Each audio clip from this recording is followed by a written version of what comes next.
Okay, yeah, there we go. Let's see. I'll give it a moment. Hi, TikTok. TikTok's in the building first. Good afternoon, good day. I think that might be part of the place is still morning. So, yeah, good, whatever time it is. Hi, make sure you come in and say hello, hello, hello. Um, Yep, TikTok's in the building first. So yep, TikTok gets love first. So hi, I am Ianifa Dania Faomi Shango. I'm an Ifa priestess and spiritual awakening doula for the African American diaspora. And today, talking about cultivating my journey with my divine self, I saw a few posts talking about fear and how to overcome, things that people do to overcome fear and things like that. And I've been kind of reflecting on my own personal journey with fear and things that I did on my own personal journey in dealing with it, addressing it, facing it head on, that I just wanted to share really quickly. Since I kept seeing the post, and also this feeling of being good enough, because often fear is coupled with this feeling of being good enough. So, as I was deciding to do this live, I was thinking about the difference between fear and sensing danger. And sometimes we don't even realize those two feelings don't actually feel the same. So, I'm going to give you an example that some of you may actually be able to relate to if you drive. So, you're driving and you see someone almost turn into you. And it's just that moment where they might hit you. There might be a collision. That split moment, that feeling you get like you might be in danger, that's what danger feels like. That's what danger feels like. If you are seeing something, you almost run, you're driving and you kind of glance away and you get ready to like almost hit somebody from the back because you were, daydreaming or something, and you stop. That feeling that you have, like, oh snap, I'm about to hit somebody, that danger, like this is going to put me and somebody else in danger. That feeling, and then the idea of doing something new, and this is something you'll be excited about. This is something you really want to do, but you're not really sure if you're ready, if you're good enough. Alafia Buruboye, that feeling that you get, like, am I good enough? Should I do this? Should I take this on? Those two sensations don't feel the same in your body. If you really sit and think about what danger feels like and what fear feels like, those two sensations do not feel the same. So I want you to hold that in there for you, because as you move forward and go throughout your day, your week, you'll be able to then, you have clear feeling about, am I afraid or am I sensing danger? Am I afraid or do I sense danger? Because obviously if you sense danger, you need to pay attention to that feeling. And when you sense fear, you also need to pay attention to that feeling and understanding the root cause as to why you feel the fear. Why is it that you feel afraid? What is it about whatever it is that you're thinking about in that moment that is giving you trepidation, that is giving you hesitation? And what I've learned that I don't do anymore and that I won't do anymore is shun, shame, down talk the fear. When we talk about doing shadow work, we have to remember where the shadows start to come from. The shadows come from where we are repressing, where we are disregarding, where we are treating badly aspects of ourselves. So when we think about fear, and I'm like, I shouldn't be afraid because what you've done is you have told a part of yourself that its feelings are not valid, that its feelings are not valid. You need to sit with it and say, what is it about this thing that is making you feel this way?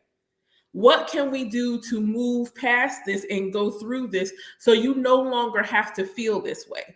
That is how you take those emotions. It's just like when we feel sad and we're like, oh my God, I shouldn't feel sad because that.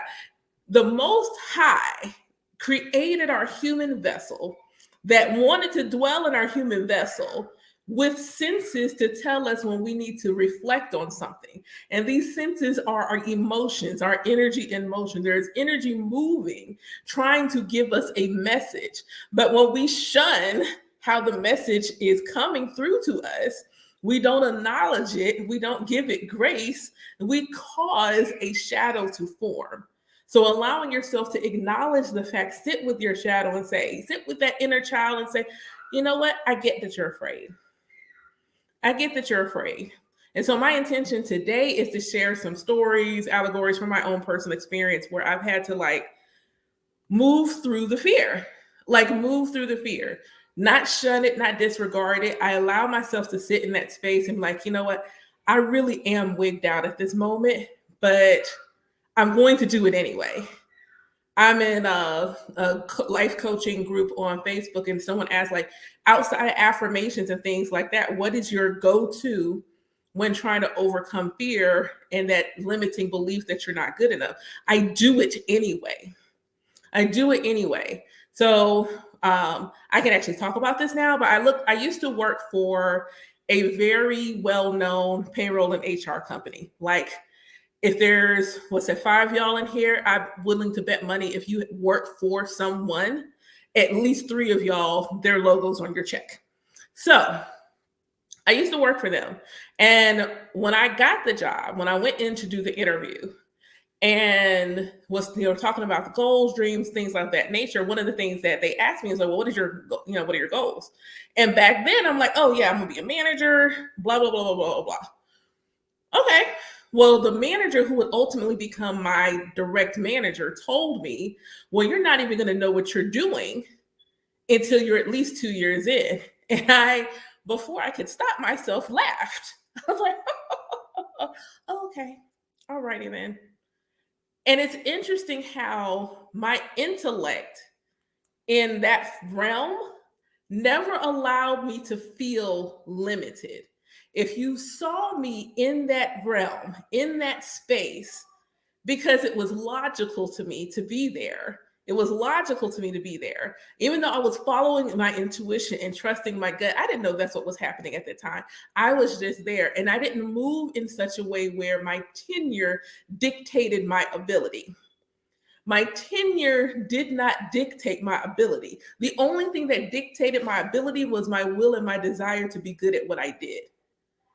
And so when I got ready to level up, I just, here, you said this is what a level 3 looks like, and this is everything I'm doing that's equal to a level 4. What do I need to do to get a promotion? No one told me I should be afraid to go to my manager. I just went. And I spent the better part of my tenure there moving in that fashion. There was never a moment where I was like, oh man, I should be worried about doing this because I haven't been here that long. I didn't care. All I knew is I didn't care how much tenure you had. I was still better than you, as good as you. I always felt that way. So there was this confidence that I had in that arena that I was able to do what I needed to do. However, if you asked me, they would say things to me. Oh my God, at home, you must be blah, blah, blah, blah, blah. I don't know that chick in the office when I go home. Me and that person in the office are not the same person. And I would say that over and over again. The person you see at work, she don't live in my house. I could never do that at home. I could never speak up in that manner in my house with a person who was supposed to love me. I could not say the way things when things were going on in 2020, and there was this rallying call on Black Lives Matter, and all these corporate entities were talking about Black Lives Matter. I remember the day all the companies started saying Black Lives Matter. And I was going to work late that day. But in my mind, I said, when I log in for work, if the CEO has not sent an email out to us to say Black Lives Matter, I'm going to email him directly with my whole chest and all the audacity. I'm going to email him directly. Because what we're not going to do, and that was my feeling. That was my feeling, always my feeling. I didn't care what your job title was. I didn't care. I did not care. All I care is what is right, what is just in the moment, what is right and what is just in the moment. And when these emails came out and I didn't agree with them, and one person, real tall, about 6'12" white man, I got to meet him one time, just really cool dude. He sent the first email out that I respected. He sent his email out. He talked about the murder. He talked about he stands with Black people. He didn't sugarcoat it. He was straight up. And so I emailed him and I was like, yo, as a Black woman, I'm not coming to you as a Black employee. I'm coming to you as a Black mother. I'm coming to you as a Black mother with Black sons. I'm a Black daughter with a Black father. I love Black men. I appreciate you saying you stand with us, because the messaging previously was giving all lives matter. And I don't know if that's what y'all's intention was, but that's not what we want to hear right now. We want to hear Black Lives Matter, and you're the only person who's been willing to say it. So I just want you to know that on behalf of the Black delegation, we're watching y'all respectfully. Respectfully. And so he emails me back to tell me how brave that was. But if you asked me, the same woman, I'm still that same person, sitting in the house years prior, new mommy, newly nursing her baby, listening to the person who's supposed to love and encourage me the most tell me, you aren't doing a good job. Your son is eating too much. If you could actually provide food from him, he wouldn't eat that much. I didn't know about cluster feeding. I didn't understand he was going to eat like that, so I didn't have anything to say. All I could do was sit there nursing my child with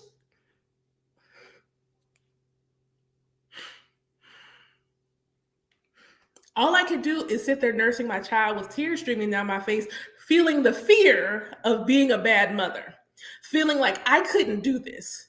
It was already bad enough that I had to hold his brother till he transitioned. So thinking that my body was broken, I can't even keep my son in here long enough for him to become full term. Now I got another baby and I can't feed him. My breasts don't work right.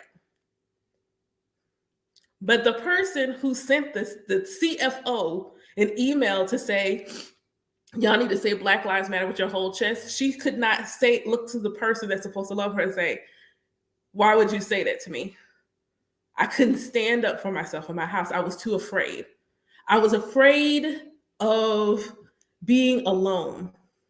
I was afraid that they would leave and I would be a single mother.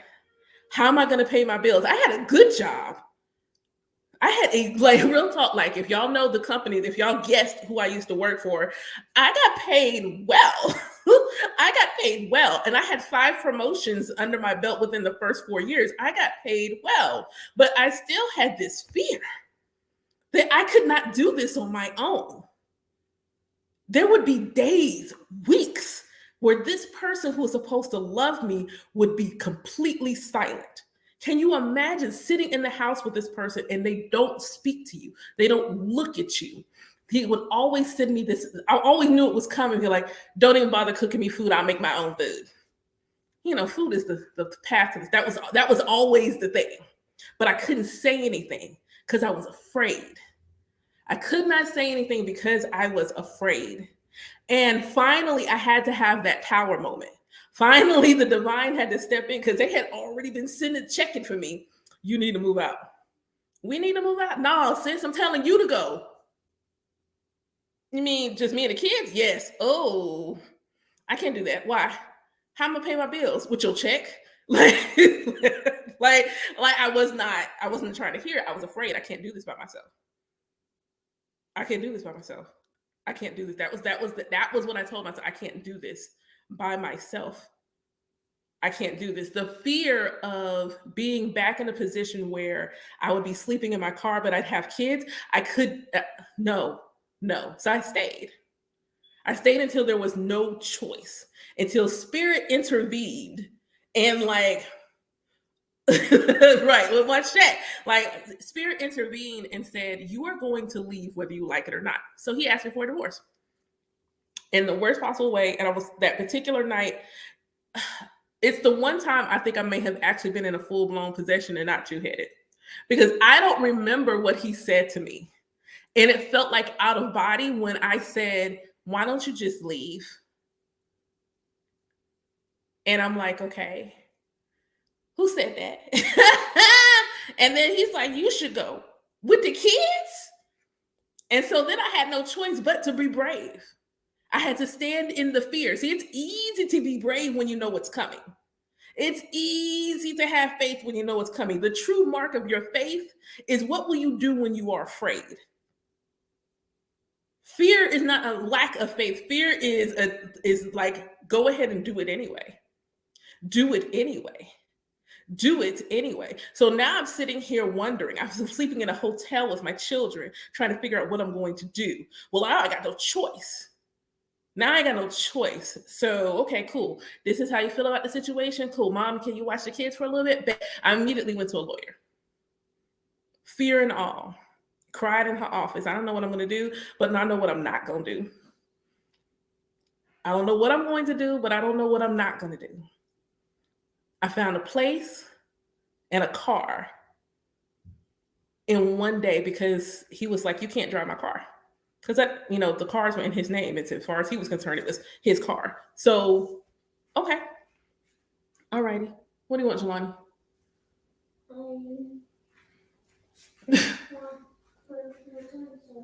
Okay, we'll go play with your dinosaurs. Awesome. But I stood there and I'm like in this car lot trying to apply for the place. And I'm like, my credit is sucky. And I go home and powerful. This is what I love about this house. This is what I want. This is what I want. My altar room is going to go here. And I'm like, what is it? Abraham Hicks says rampage. I rampaged about the place.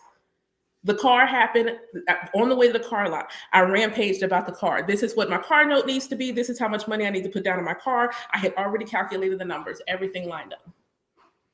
And then I get here and it's like, so yeah, what were you afraid of? I'm like, okay. All right. My friends used to read my poetry. I'd randomly write poems and I'd send them to my friends and like, you should publish these. Not at all good enough. You should publish. No, nobody. No, y'all like me.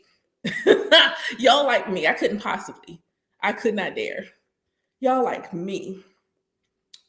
And then one day, I just decided to have the audacity and do it. I'm like, what am I gonna be for? If I publish the book, it don't cost me. I've self-published, so it don't cost me nothing but time to get it done. I don't have to spend no money. It costs me time. I designed my own cover and everything. It costs me time. But what would it cost me if I had not even tried? If I hadn't tried, what would have been the cost then? So I published again and again and again.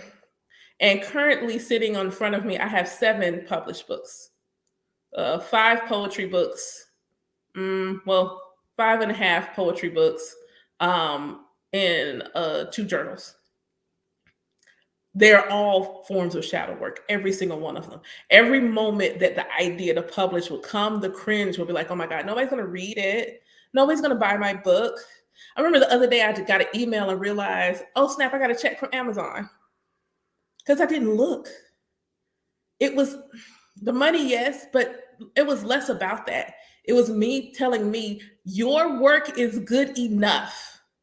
Even if you can't see it now, your work is good enough.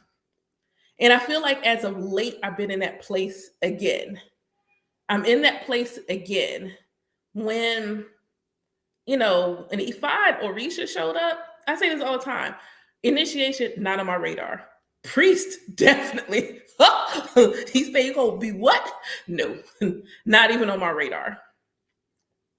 And I posted a video earlier today and I said what Ephod gave me, the audacity. Ephod gives me the audacity, the unmitigated gall to revel in my awesomeness, to show that I know that I am awesome, even when there's still a twinge of I'm not awesome enough to do this. I am always and forever enough to do this. My Patreon, I didn't plan on launching a Patreon when I did. Spirit is like, yo, you need to share your story. What? You need to share your story. What? And I even told somebody, What we're not going to do is text me these things. So, like Patreon, I'm like, share my story. And, when I think about it, I am a victor over multiple instances of SA, multiple, all somebody that I considered a friend. Um, I the I was sleeping in my car for months working at my corporate job and nobody knew it. I have spent days sleeping in buildings and things like that because I didn't have any place to go and I didn't have a car. And then when I did have a car, I would go park in parking lots with businesses that were open 24 hours. That way, there would be no question as to why my car had been sitting there for so long. My, having polycystic ovarian syndrome, initially that thinking I wanted kids, then when the idea of having children came, going through all these surgeries and hormone therapy, and I can't seem to get pregnant while actively trying to get pregnant. So I'm like, okay, well, clearly God doesn't want me to have children because the person I was in love with who had kids, we broke up, and now you won't let me get pregnant. So clearly God doesn't want me to have kids. And then when I finally do get pregnant the first time, I have to hold him until he takes his last breath. Maybe I had a story to tell, and I didn't really consider it that way.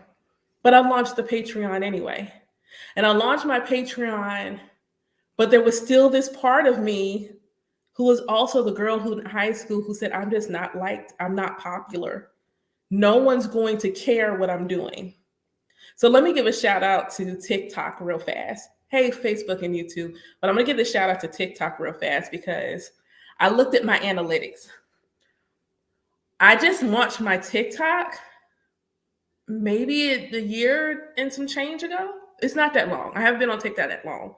I have over 1,500 followers. Most of these people I don't know. It's different from Facebook. Most of the people on my Facebook I do actually know. But on TikTok, most of them I don't know. Not only do I not mostly know them, ATL shawty. Hello, Atlanta. Hello, Atlanta. Hey, also shouts out to Nigeria. Hello, Atlanta and Nigeria for showing up the way that you have.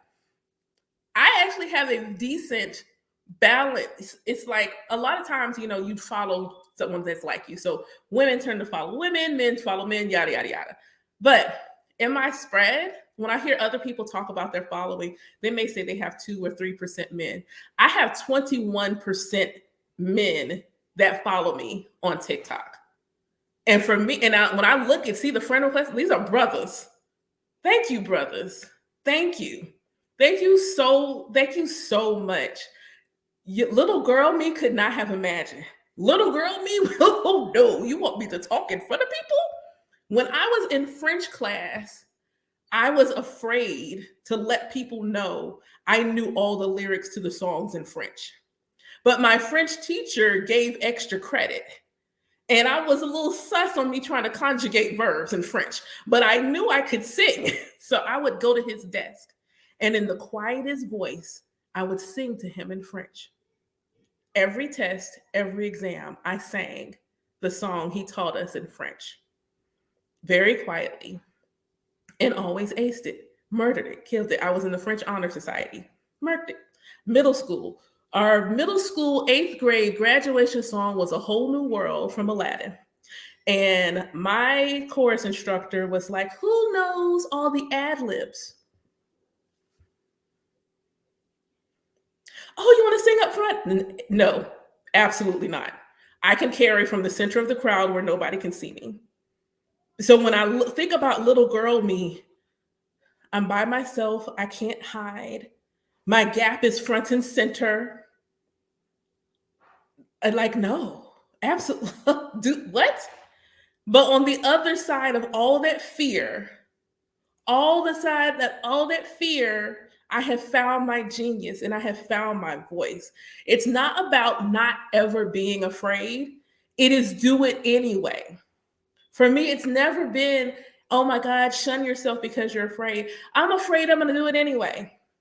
Is it dangerous? No, it's not. It's just uncomfortable. I don't have an inherent belief that people will follow me.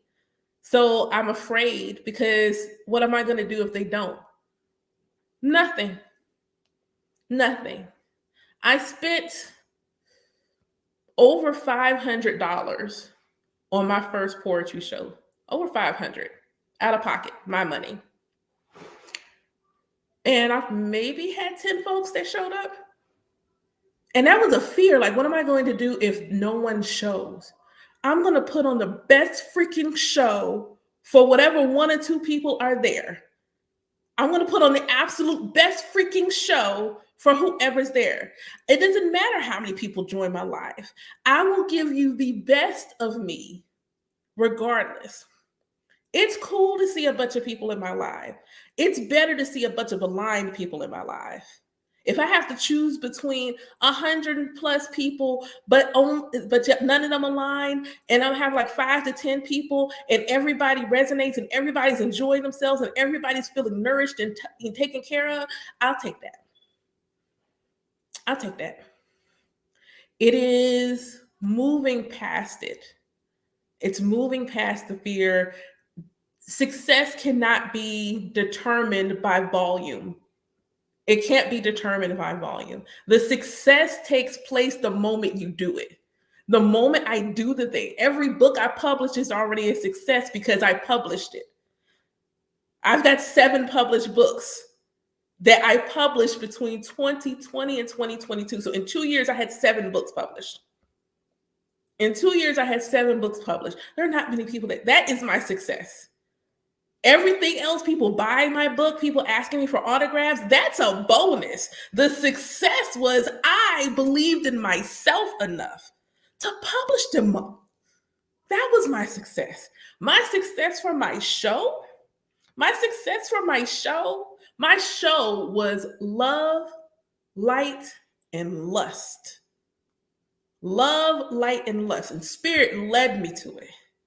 Every sultry poem in all their audacity. They have never, ever, no, you write this stuff because you got a gift. You talk about this in a way that is also spiritual. If you were to read any of the most lusty poems I've ever written, there is always a spiritual undercurrent. There is always a spiritual undercurrent. You just can't take it as like, oh, they did no. It was more than that. See, there was a sacred union. There was ascension that took place in those interactions. And I write them in that way. And I don't feel shame about them. They are some of my favorite pieces that I have ever written. I took just a leap of faith, and all the stories that I never shared beyond the muses that maybe inspired them, I published them. I have a whole entire collection of published stories. And I was so excited. Oh my gosh, I was so excited about that collection. It felt so good, but I was literally terrified. Oh my God, what are people going to say? Because I got a whole book full of nasty stories. Now I'm just like, yo, you should read that joint. You having an issue? Not spiced up in the bedroom? Go ahead and read that joint. It'll help. Get your life right. You try to have a baby? Read the book. You want to have a baby? Read the book. Read the book. Read it. Read the book. So now in my spiritual practice, Ifa has always been present in some capacity. And after initiating, it was present in a much larger capacity. But what I did not do was share it a lot. Little bits and pieces. I updated my name on Facebook to put Ia in front. But I still wasn't like out, if you will. I wasn't out. I had like really, really come out that way. And it was just like little stuff, little things, little nuggets here and there, little nuggets here and there. And then I decided I wanted to, get deeper into the Odu. So one of my god siblings and I had been working together on that. And next thing you know, I get this message, you need to offer divination. To who? You need to offer divination. What? You crazy. I did divination to confirm what I heard. Like, oh, I need to offer divination for real. And I'm like, well, what do I need to do to prepare? You ready? What are you ready? You need a new opole, but you ready? Like you need your opole has had it. You can't use your opole that you currently have. Oh, it's had it, boo boo. You need a new one. Don't use that one for the peoples. Don't use that one for the people. Get you a new one.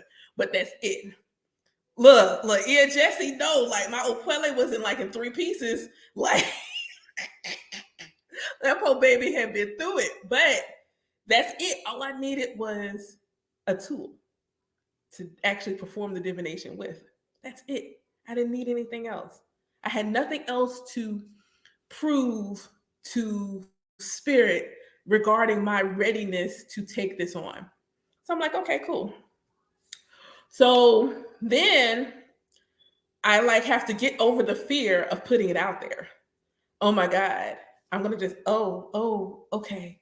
Okay, I'm gonna do this for real. I'm doing this for real for people. And I just remember the day I posted it, already successful. The day I posted it, I was like, okay, it's out there. It's out there. And what I love, I have to give a shout out to my God siblings. I really do. Because they saw the post, like share immediately. Please book. Let her read your life. Book it. Book now. Especially because my E5 divination is unique in how it comes about. So yeah. So then it's like, okay, I had to make an E-day. All right, no biggie. That was for me. So then I'm doing divination for one of my God siblings, and I hear it. They need an E-day. Who? They do. Who gonna make it? You are. And I'm just like, I didn't hear that right. Oh, it's a nice, I am definitely doing this. This is a thing that is happening. Okay. I just charge it as a one-off. It's just a one-off. Another God sibling, same thing. Okay. But then here it comes. I made something for myself. And because I wasn't really sharing it like that, I only shared with my God siblings. So I shared it with my God siblings. How much for that? What? How much for that? I couldn't even answer right away. Like I had to go to my altar. What y'all doing? Because this is now 3. This is 1, 2, 3. What is y'all doing? Is this just something I'm going to be doing with my God siblings? Nope. What you mean? No. Yeah, this is part of your calling. You need to do this a lot. Oh, wait, but you can go get them little joints at the stove. Nah, you need to go ahead and do this. So then I added a Lekes and Day to my site. And I'm like, oh Lord. And I didn't add it to my site until I had the opportunity to do a wellness fair as a vendor. And I said, that's going to be their coming out party. And I was really nervous because this part of town where this event was, it was a lot of, and I'm like, I don't know how they going to feel. I'm going to do offered E5 divination. I had my tarot cards with me for those that wanted tarot, but I had E5 divination, readings, energy healing, and Lekes and Days on my table. When I tell you, the first person to come and ask me, hey, what are these? Tell me about these. And it was just like flow. It was just like flow. Whatever fear I had about how receptive they would be when I started talking about Orisha melted. And what was beautiful was how they received it. All these people who did not have maybe any inkling or knowing about even anything what Orisha was, were just like, oh, and they're like listening, and then they're buying. And they're not simply buying, but then there was a level of trust in the process. The one young lady was like, well, I'm struggling with decision making. I'm struggling with deciding which way is the right way to go. I'm like, oh, well, Shango always says there's more than one way to do the thing. And I looked at it, and Lekes like, and I'm like, okay, well, you need that one. I was standing there, and there was an herbalist next to me. She had sea moss. Her sea moss was bomb. Oh my gosh. I I had never had sea moss, but I liked her. So I tried her sea moss gel. It was really good. And so she and I are talking, and we're just talking. And, a lot of people don't talk about Osain. And I felt called to talk to her because Osain, that's the patron of the herbalist and the root worker. So I'm talking to her. Somebody walked up, heard the conversation. I need that one. Which one is that? Which one is Osain? So I give him the one I made for Osain. And he's like, well, I need like some who's like harmony and peace and tranquility. Oh, that's Obatala. That's Obatala. And so I'm talking to all of these people about Orisha, and they're just like, yo. And I'm just like, oh. And it's just so beautiful. It was so beautiful. Any fear I had about the reception was gone.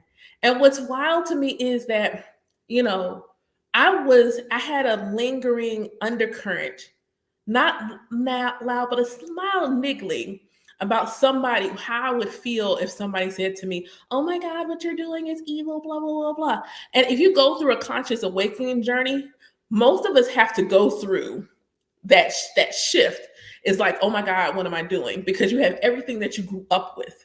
And then like this other knowing is coming, and this other knowing is coming, and this other knowing is coming. It's like, this is really resonating with me. Why is this resonating with me? I don't know why this is resonating with me.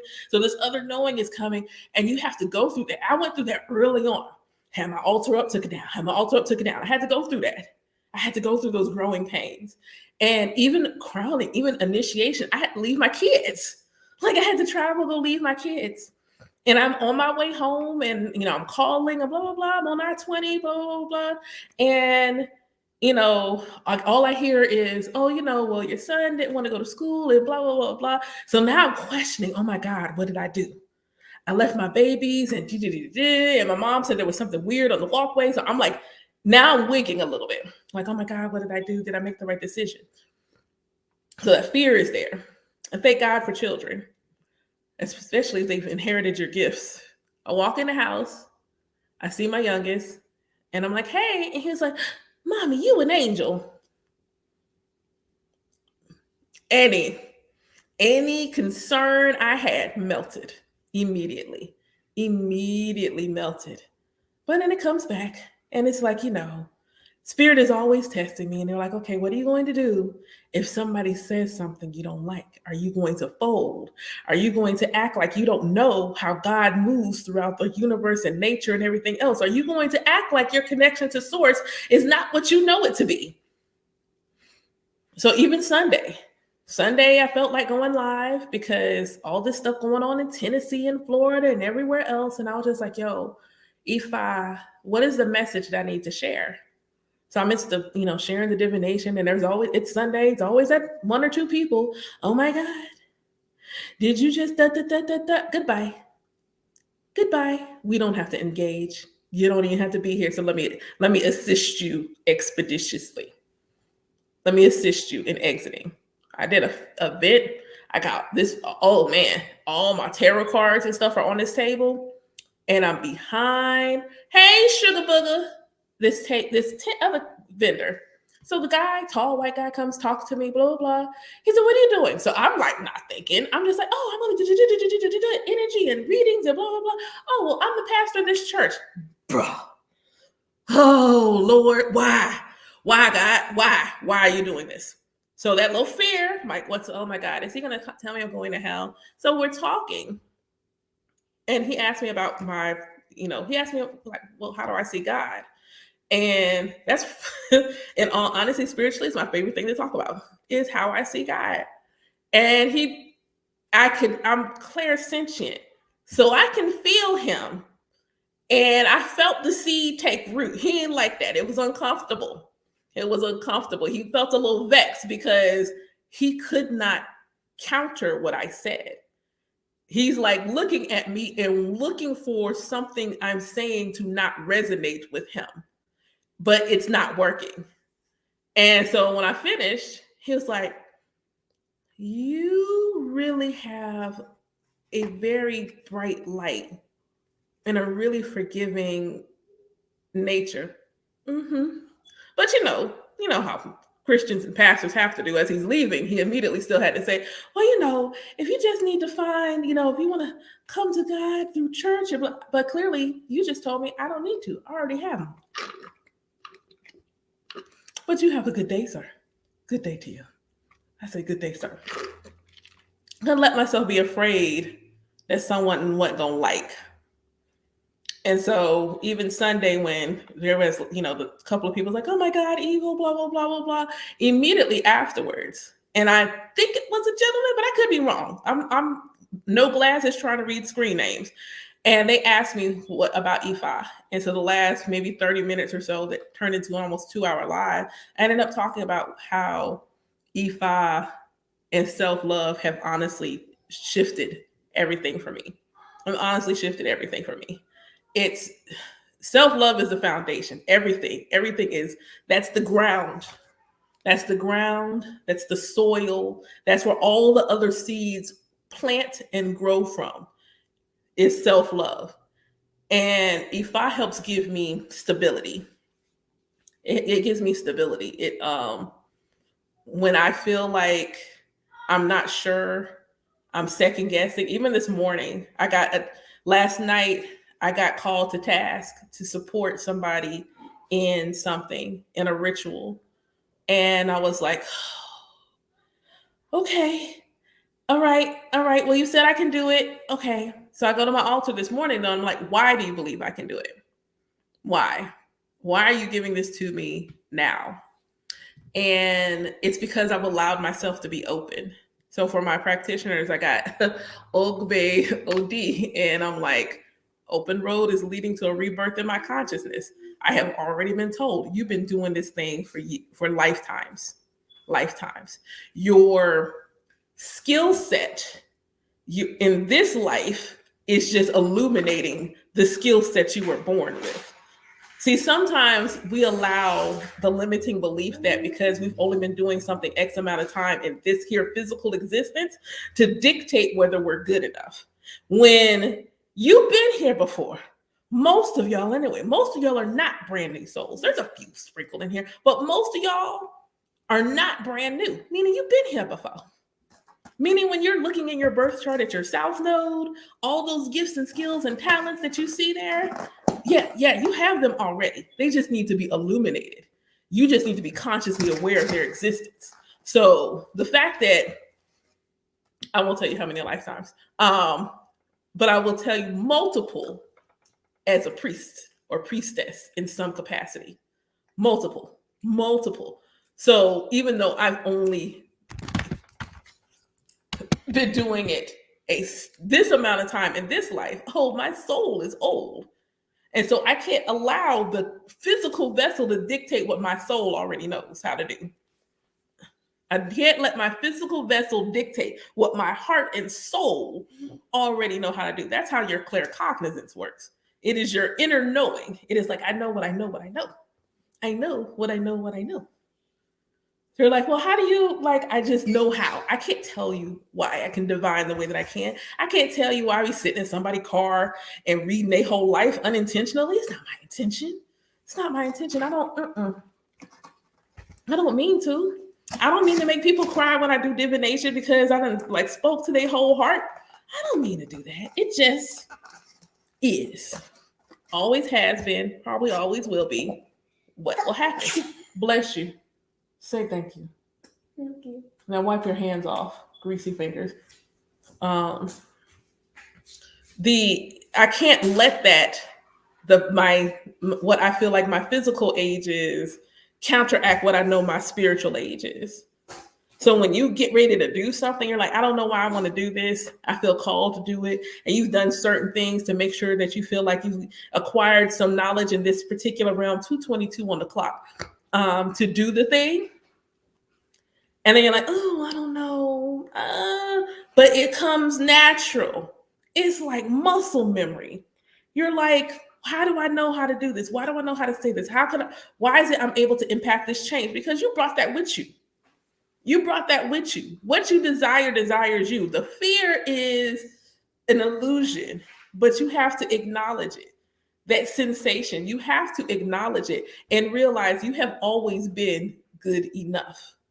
You already chose this wonderful destiny, this wonderful life, all these blessings and prosperity. And you're like, oh my God, I want this and I want that. And I can see the things, but I couldn't possibly. Yes, you could.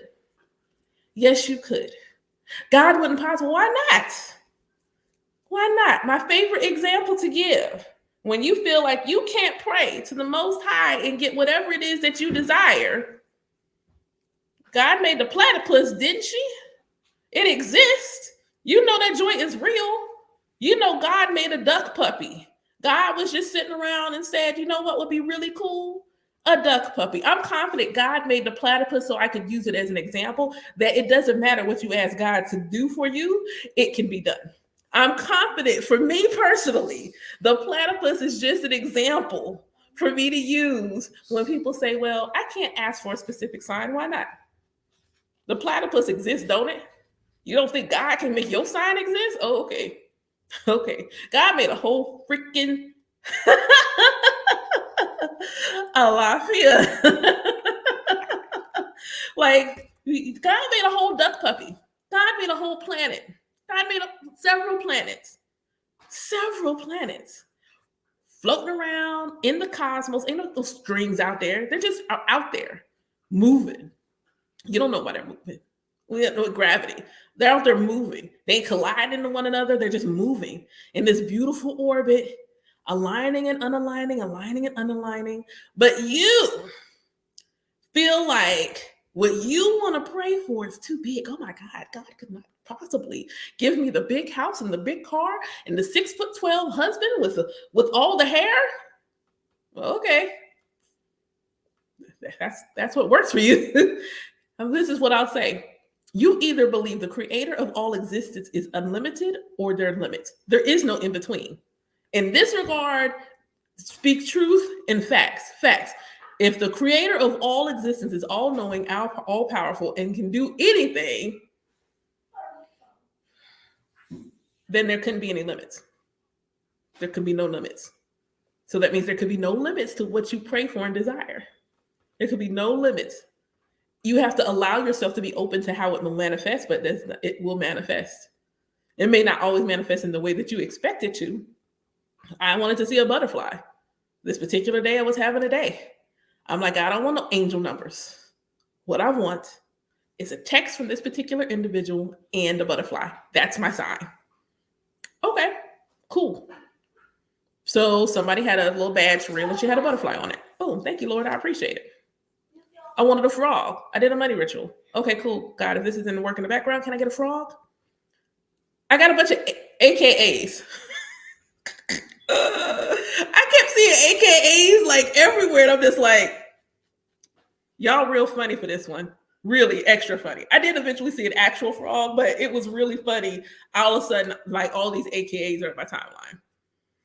And I'm like, you are really, really hilarious.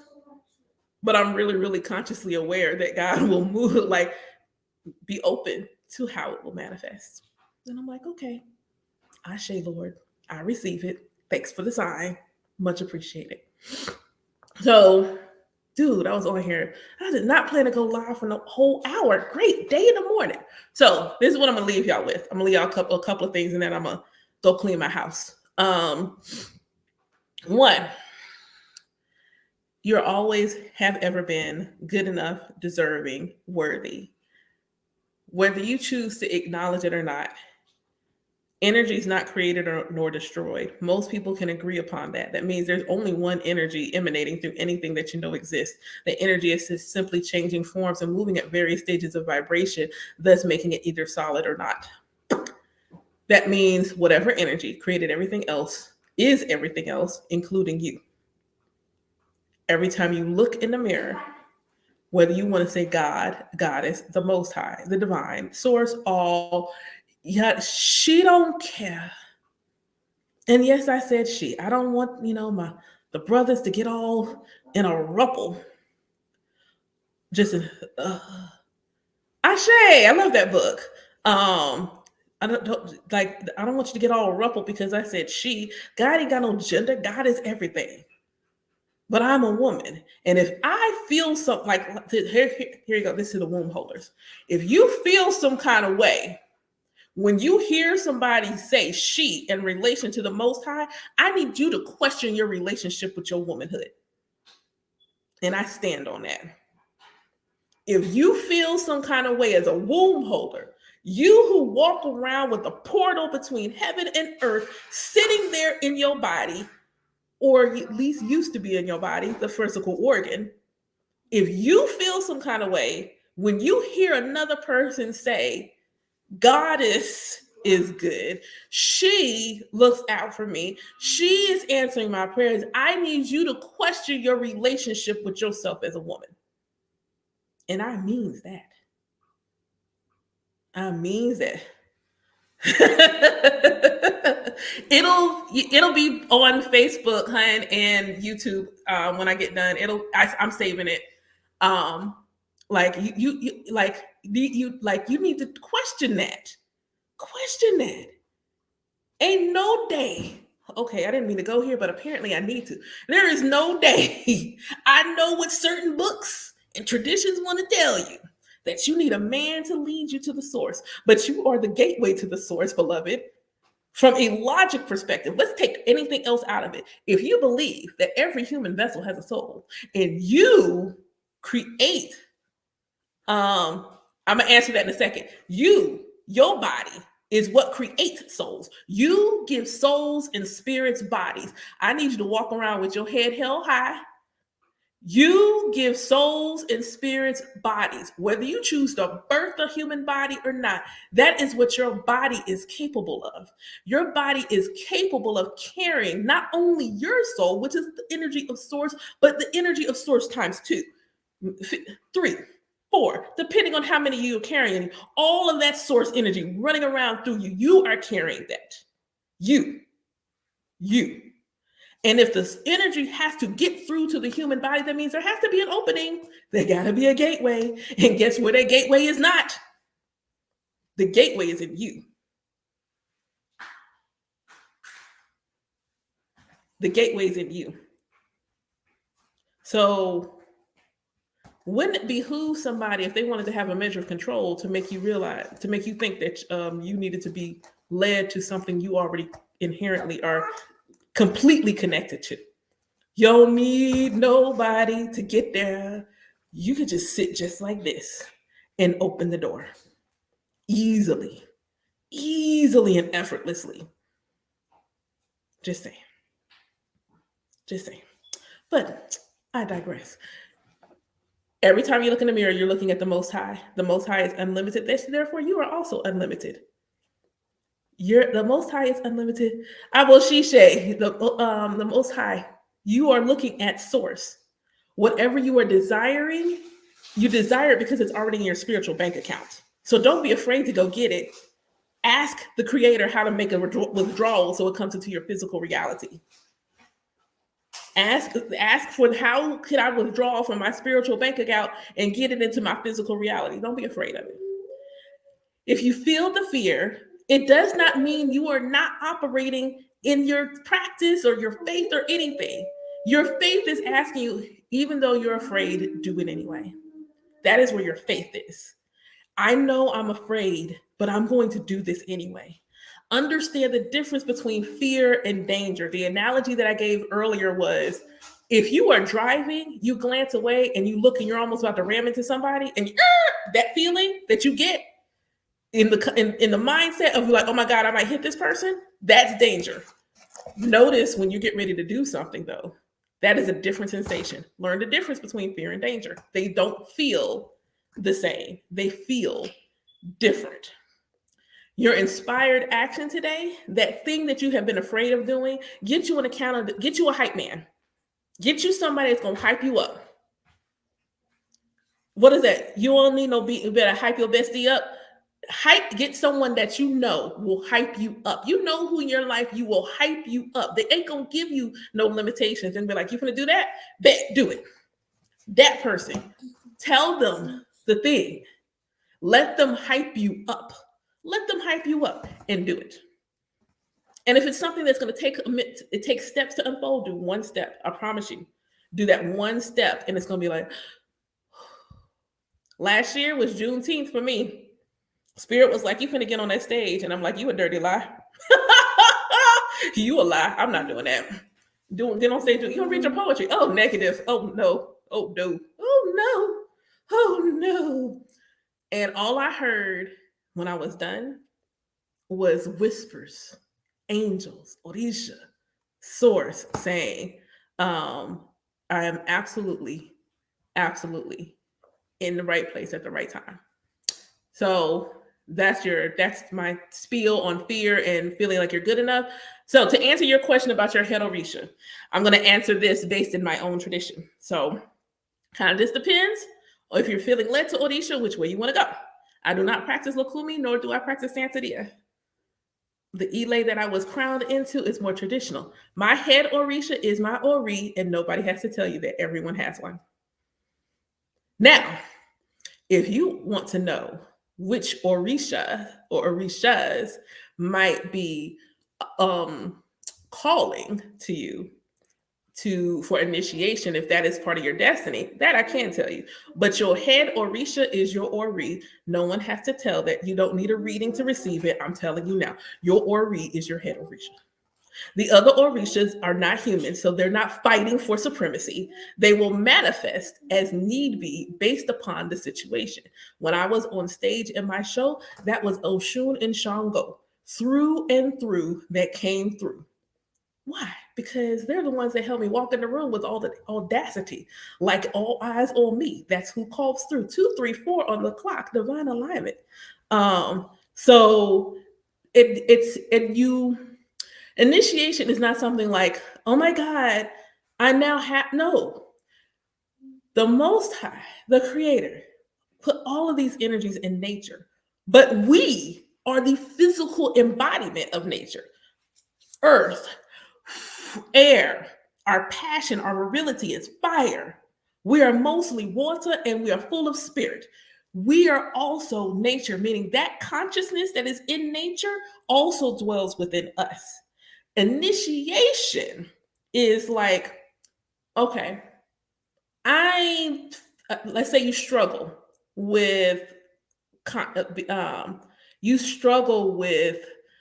feeling confident. You struggle with saying it with your whole chest.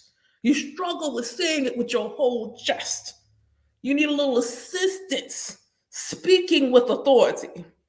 Okay, then you might get crowned to an Orisha like Shango, who's going to assist you in standing in your authority. Standing in your authority. If you are someone like me, I naturally nurtured everyone else, not as much as I nurtured myself, and had a complete fear of failing at being a mother to my children. So you might be someone who would receive Yemoja. It just depends. Initiation is medicine.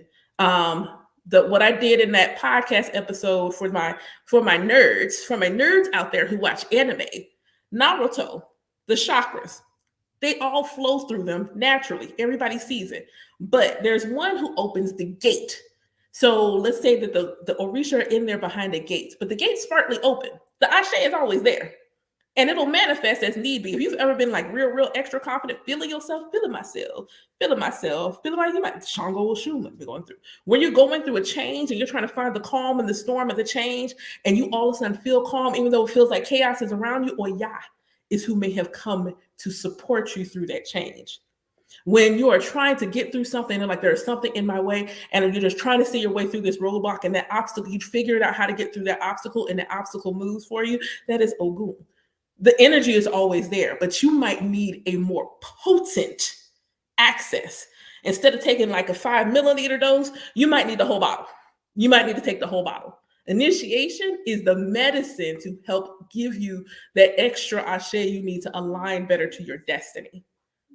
And they will manifest as need be. That's why everybody doesn't necessarily receive the same Orisha at the same time, unless you are on a specific tradition that does that. But if you're in a more traditional tradition, you will get the medicine you need at that moment. You will get the medicine that you're supposed to have at that moment. Nothing more, nothing less. You get the medicine you need. So until I return, at some juncture. Until I returned, the medicine I needed at the time that I initially crowned was Yemoja and Shango. That's what I needed. Shango was a surprise. It was a huge surprise. I'll be honest, because a lot of times you hear about Shango and what you hear is like Shango's flashy, blah, blah, blah. And I didn't feel that way. I did not feel that way. But the aspects of Shango that I most resonate with, like having to come into feeling comfortable being the king, being a master diviner, loving, okay. Well, you all in my business now, Shango. Like you're like completely so much of me. So much. And you can't look for the Orisha to show up the same exact way in you as they do in somebody else. But what you would really, son? What you need will come in the way that it is supposed to. I hope that makes sense. Like, but your Ori, you can before I even thought about initiation, the first thing I learned how to do, just thank God for being aligned to good content, was what is my Ori? My head, my consciousness, the part of me that remembers that I'm connected to source, that it opens, that's it. Nothing comes to me but through your head. You want money, you ask of your head, meaning you're asking yourself. So I've learned how to honor my Ori.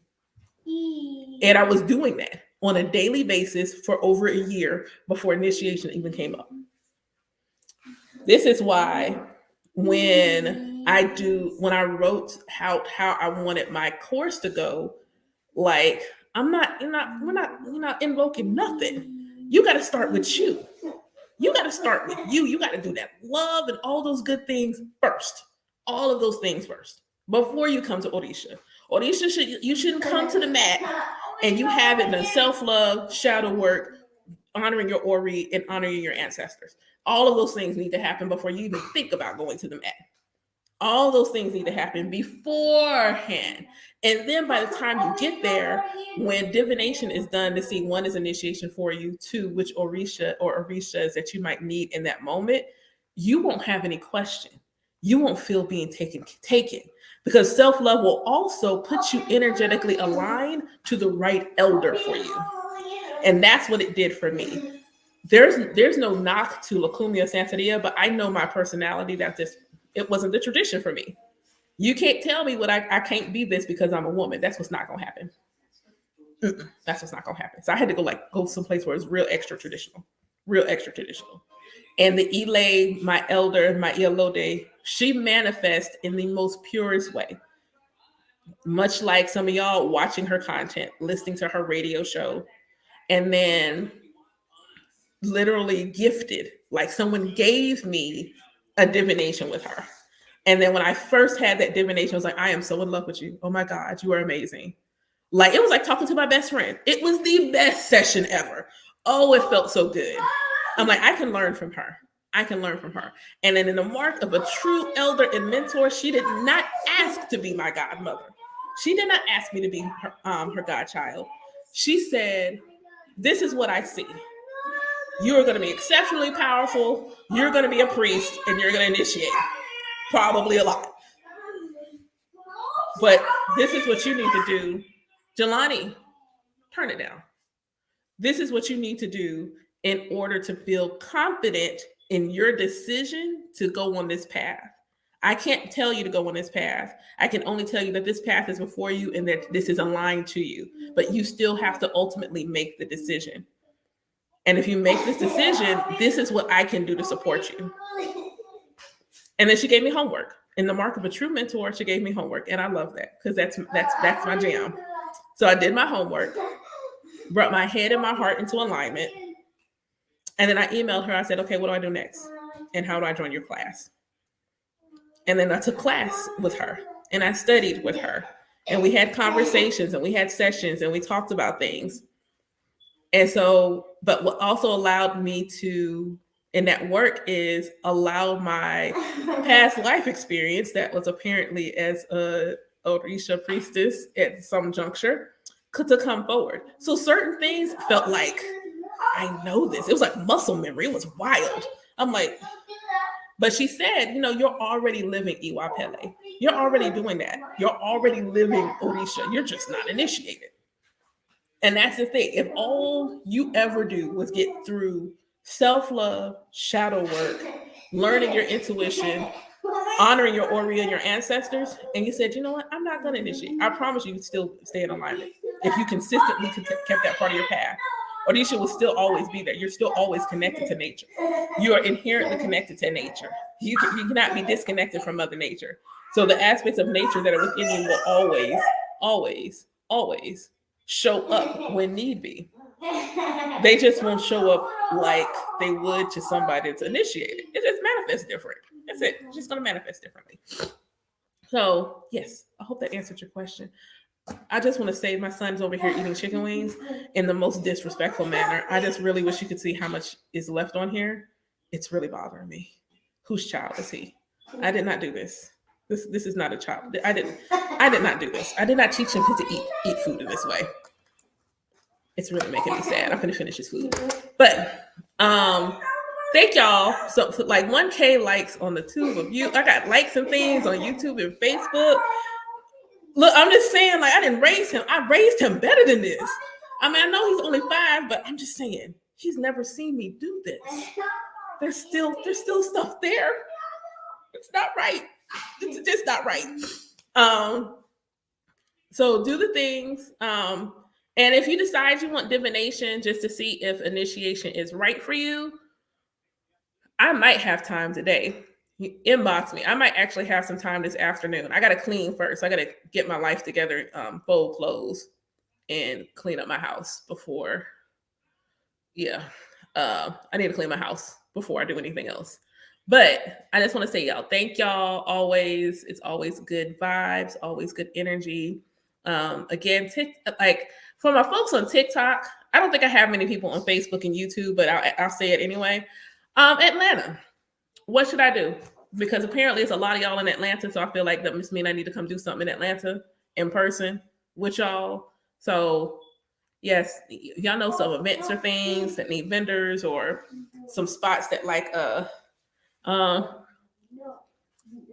it's 75 minutes to an hour and a half, and it's $125.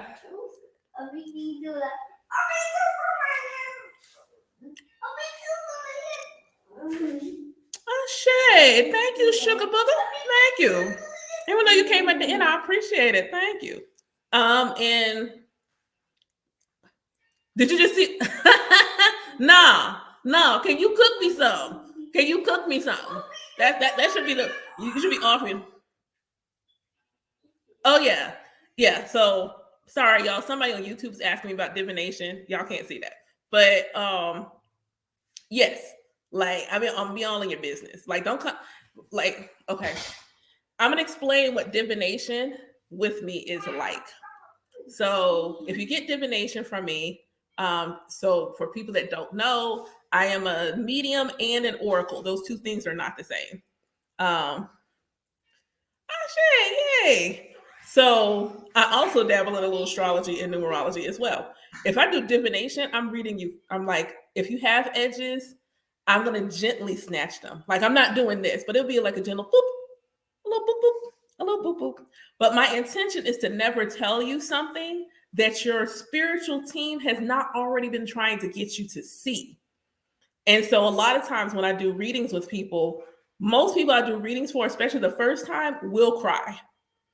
And it'll be it will cry. But I specialize in really creating that safe space for you to be open to receive whatever needs to come through. Ancestors may come through, Orisha may come through, angels may come through. Because I have a squad of a spiritual team, I'm typically connected to most energies that other people have as well. But I always set protection, I always create safe space, whether I'm doing it with you in person or we do it via Zoom. You will always, yeah. Even people who say they don't have a psychic bone in their body, if I sing prayers, especially if I divination, you might trance a little bit. And for me personally, what you might see from me is, especially ancestors, I might cry. Ancestors typically come with a lot of love. There's a lot of love when they come through, and I got to do something with that feeling. And a lot of times I end up crying. A lot of times I end up crying, and because my body needs to do something with the energy. So I cry. So I cry. Or I laugh. Certain energies will send me into a fit of giggles, and I'll laugh. I'm okay though. I always tell people the same thing. Like if I cry, if I laugh, I promise you, I am okay. But I absolutely will get into it. If I make space for 90 minutes so you can get at least 2 good questions in there, if not 3. If you receive E5 divination from me, there will likely, because it's an African tradition, I need you to expect me to say there's probably an offering of some sort. So, but I will tell you that I will, this is what the offering is. This is the cost about how much for me to go and get it. So this will be how much additional it would be for me to go ahead and do the offering for you. And it's your choice. If you don't want to do the offering, shoot, don't do it. But if you do, I will do it on your behalf unless it's something. No, I'm in Georgia, so you can do it via Zoom. Hold on. I don't know if YouTube will get comments, but I will put the link to my site in there. Let's see. Listen. Okay. So, oh, cool. There you go. So there's my website. And if you go to the E5 tab, you can go to get the E5 divination. If you go and try to book, but you don't see a time that's available, most people know this, but in case you do not, I am a single mother. I build my schedule around my kids. So if you tell me, if you come communicate with me directly and say, hey, I don't see a time, would you happen to have some flexibility on this day and this time? Then I can look and see. I might can be able to call in some reinforcements and get it done for you. Most of the time I can. I just need at least a day's heads up so I can get it done for you. So just reach out to me. You can also inbox me if you have some questions. I do offer a 15-minute consultation for $20. That way you can decide, if the reading is for you. Do you need a reading? Do you need something else? And then during the course of the consultation, if you decide you're going to book a service, I discount the $20 off of the service. So I like to be fair. So if you're going to pay for a consult and book, then cool. I'll knock the consultation off your booking. Hope that answered your question. But yeah, I'm in GA, Georgia Peach, all day. I swear, I know y'all can hear my son, but I really wish y'all could see him on the floor, living his best life, watching dinosaurs, really having a great time. Like that's goals right there, to be and as limber as he wanted to be. I hope he stays that way. But Makai, drop a comment on YouTube and let me know if the link came through. And if you have any additional questions, because I'm gonna scooch. Okay, he's gone right there. So yeah, I'm gonna go ahead and go. I clean my house. Thank y'all. I'm so glad you learned everything. Thank y'all for the follows and the likes. I hope y'all have a beautiful rest of your Wednesday. And y'all have a good one. Take care. Bye.